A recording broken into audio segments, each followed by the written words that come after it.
Okay, light. Today's lesson is light, reflection and refraction. Right.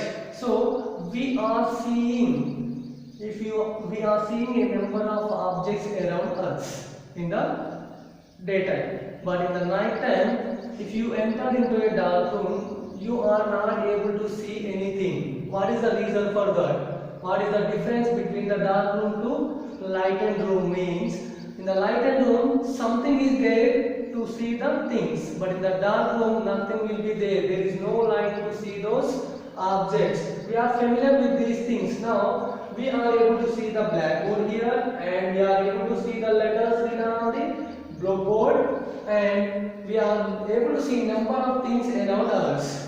But if you are entered into a dark room, you are not able to see those things. What is the reason for that?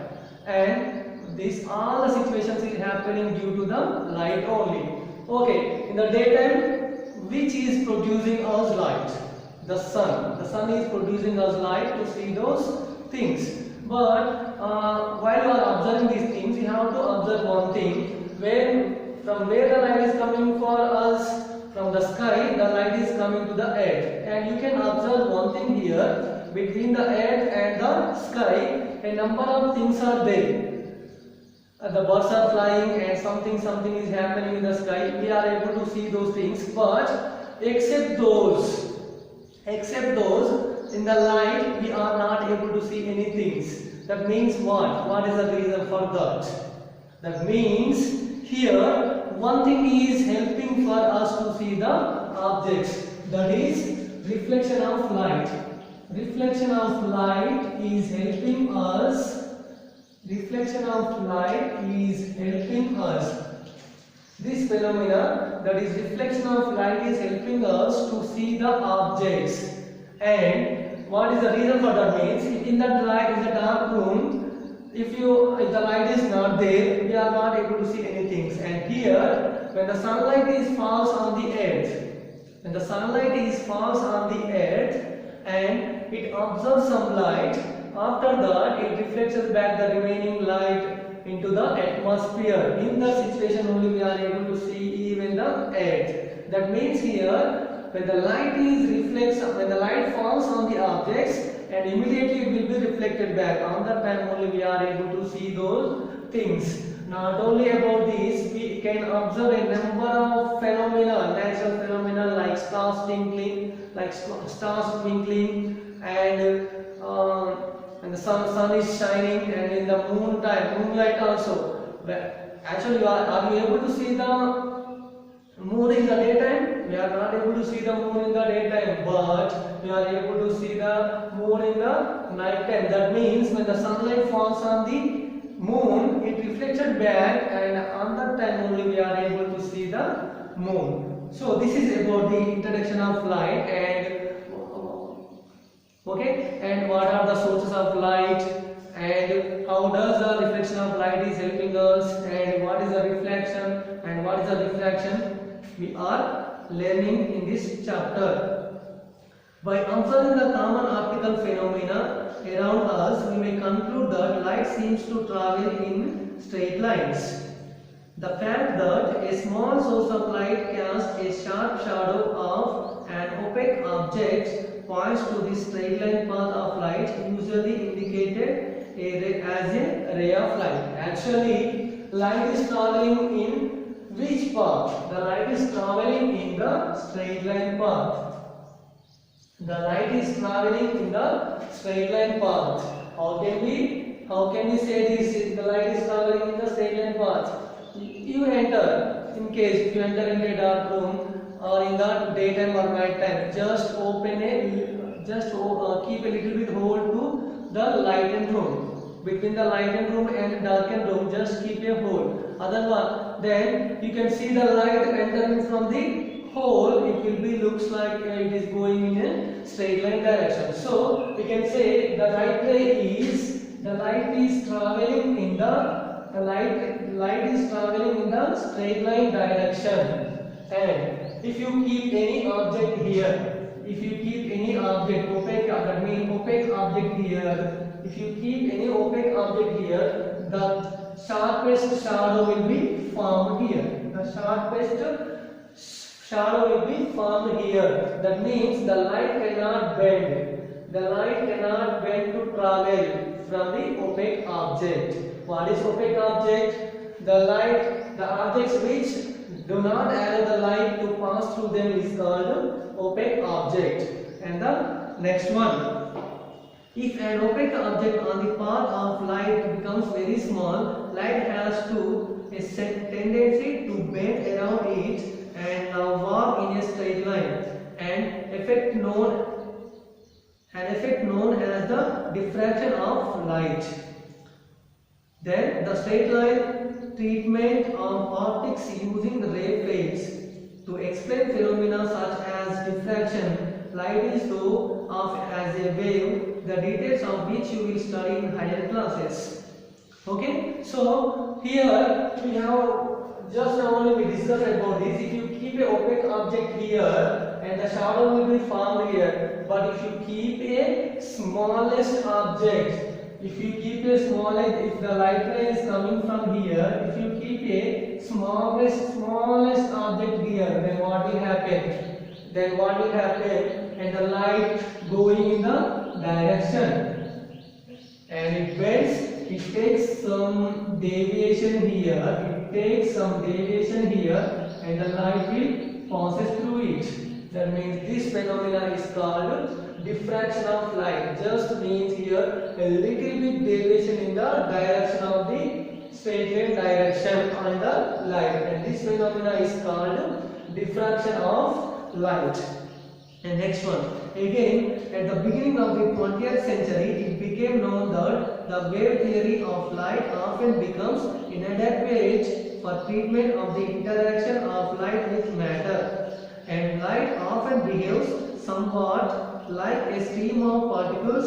This confusion about the true nature of light continued for some years till a modern quantum theory of light emerged, in which light is neither a wave nor a particle. The new theory reconciles the particle properties of light with the wave in nature. Okay, some scientists are proved that light is in the form of wave, light traveling in the form of wave, and some scientists proved that light is in the form of particles, and that means here the light is contains both the properties, in the wave property and the particles property. It confuses. This is the very confusion, and after the technology is developed and the light is traveling in the form of waves, the conclusion is given, the light is traveling in the form of waves. In this chapter, we shall study the phenomena of reflection and refraction of light using the straight line propagation of light. These basic concepts will help us in the study of some of the optical phenomena in the nature. We shall try to understand in this chapter the reflection of light by spherical mirrors and reflection of light and their application in real life situations. So here in this lesson, we are going to learn about the reflection and refraction. What is reflection and what is reflection? What are the uses of reflection and refraction? By using those properties, we are going to learn some things in the nature. Okay, and here, and one general thing I want to tell you, actually light is traveling in this direction, in the straight line direction. Okay, but if you go to a temple which is located in Nalgonda district, which is located in Nalgonda district at Panagal village. This temple is Chaya Someshwara temple. The temple name as Chaya Someshwara Swami Devalayam. Chaya Someshwara Swami temple, located in Panagal in Nalgonda district.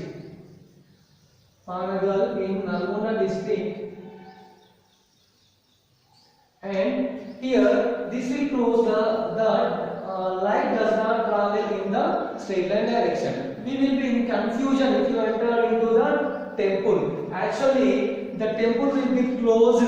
The temple will be closed, and here just think this is a temple, and here in front of this temple in the east direction the Dvayastambha is there, and from the south side direction the entrance will be there into the temple, into the Garbhagudi. Actually, there is no way to fall the light from the Dvayastambha into the temple, but actually the Dvayastambha's shadow is falling on the Shivalingam. So we will be in confusion how it is happening, and the number of scientists were tried for that to find out what is the reason for that. So finally, it will be due to the technology of Indians only. Okay. So first topic is reflection of light. First topic is reflection of light. What is reflection? A highly polished surface such as a mirror reflects most of the light falling on it. You are already familiar with the laws of reflection of light. Okay, so here you can see the light reflection. That's why only we are able to see this board. And here if you take a highly polished mirror, then you are able to see your face in the mirror. Okay, we are already familiar with the laws of reflection. What are the laws of reflection? Once remember, laws of reflection. The angle of incident is equal to the angle of reflection, and second law of reflection is the incident ray, the normal to the mirror at the point of incident, and the reflected ray all lie in the same plane. So laws of reflection. Once have a look at the laws of reflection. If you take a surface, plane surface, and if this will be a normal line. This is a normal line. If a light incident on a plane surface, with angle of incident I, and it will reflect back. If it will reflect back with the same angle with the angle of reflection R.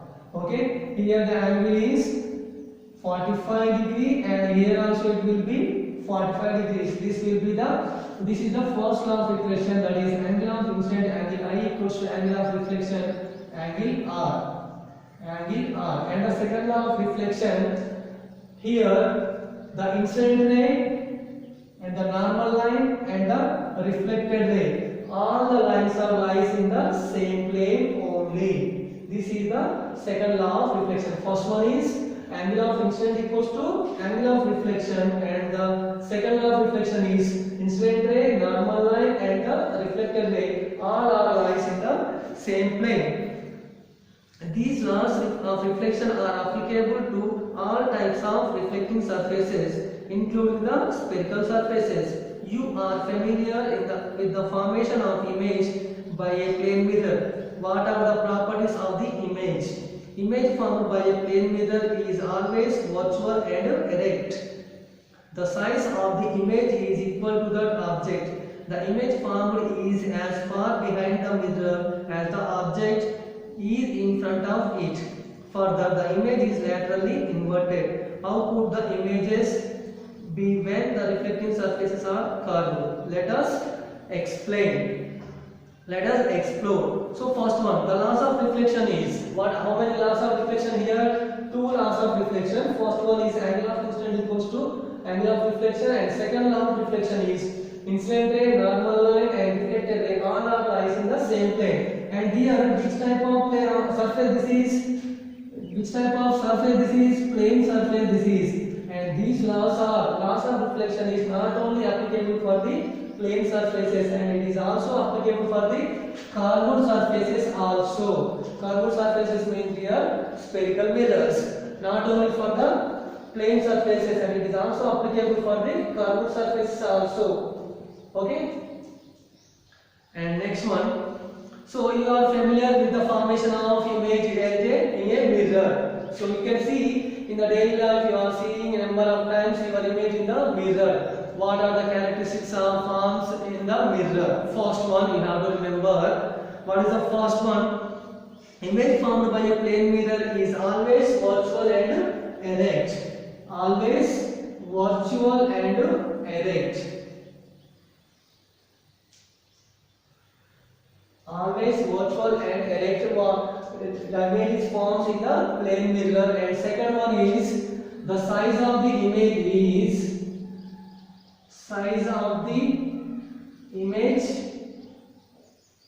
equals to the size of the object.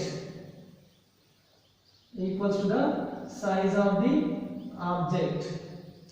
And next one is laterally inverted. Laterally inverted. The next one is object distance. Object distance equals to the image distance from the mirror. Image distance from the mirror.